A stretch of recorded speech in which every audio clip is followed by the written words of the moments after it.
Well, indeed. Come and have a look at it sometime with me. In fact, Wednesday the 8th of May, we have it open at 5 p.m. So come up and enjoy the lights of the city as they switch on as it turns to twilight. It'll be a great opportunity for you to have a look through the property.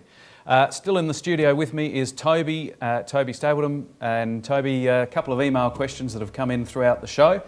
First up, a lady by the name of Emma, who is a first homeowner, and she's currently paying off her mortgage and considering buying an investment property, and would like to know whether it's a bad idea to pay off the mortgage and purchase, or what she should be doing. Yeah, well, thanks, Emma. I suppose it's firstly it's a good idea to look at investment options, and well, need to have a look at her situation to make sure you know what sort of repayment situation she's in, whether she's paying it right down or what she wants to do. But to give her quite a boring response, given the investment nature, we'd have to refer her to an accountant or financial advisor to make sure she is doing the right thing. Right. But I'd suggest that her actual idea of looking at investment properties is a good idea. Yep.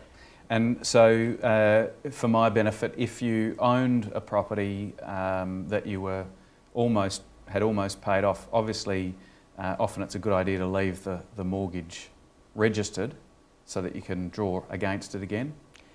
Yep, it is, but also, I mean, these days banks are quite flexible, so if you did repay and discharge that mortgage, quite, fairly low cost, you could take another mortgage over it. But it's probably a good idea, and as you said, to maintain it if you can, and then gear up against it. Just out of interest, what are the costs? I mean, if you paid it out and got rid of it, presumably it's just a couple of $100?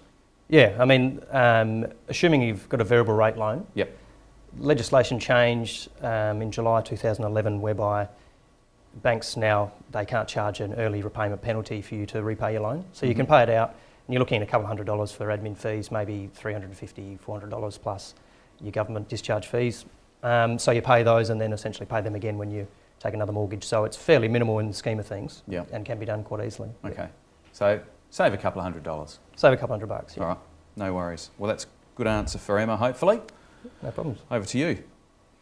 We had another question. This is from Nick Bullock. For you, Tim. So when choosing an agent to sell your home, should you be making the decision based on whether the agent is a local or on other factors?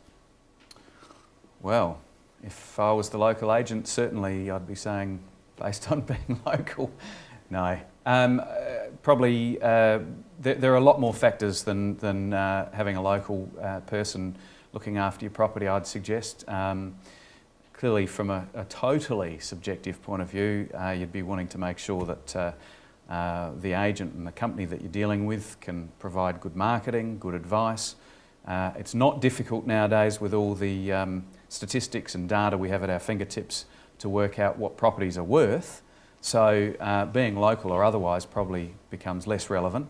And it's more about whether you're in a position to be able to market the property well and achieve an outstanding result for the client. So would you find though by having a sold sticker on a property in a local area, perhaps, you might get another neighbour or someone nearby to call you because of that? Do you find you get a lot of referrals from that? A little bit of that happens. Certainly, certainly it's a very, very good piece of advertising, a sold sticker on a signboard, no question. And yes, I would say to you that occasionally people who have a similar property who are thinking of selling would ring and say, hey, can you come and have a look at mine? You obviously sold that one fairly quickly. Have you got any buyers left over and so forth? So it can be a good avenue for people to get involved on that basis. Great. Hey Toby, thank you very much for coming in. Thank you, Tim. You're an old hat at this, so well done. Yeah, a couple of times now, so I wouldn't say it's easy, but thank you. Good work. Cheers. That's all we have today. Now we're going to go and have a look at our hot properties.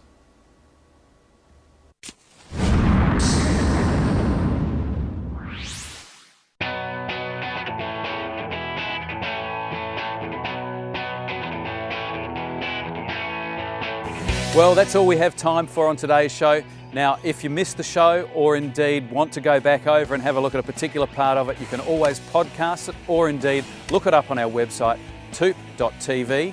And of course, behind me, this beautiful Hazelwood Park will be featuring next week on our SA Finest range, and many more properties as well next week. But we're also celebrating our 28th birthday at TOOP+TOOP.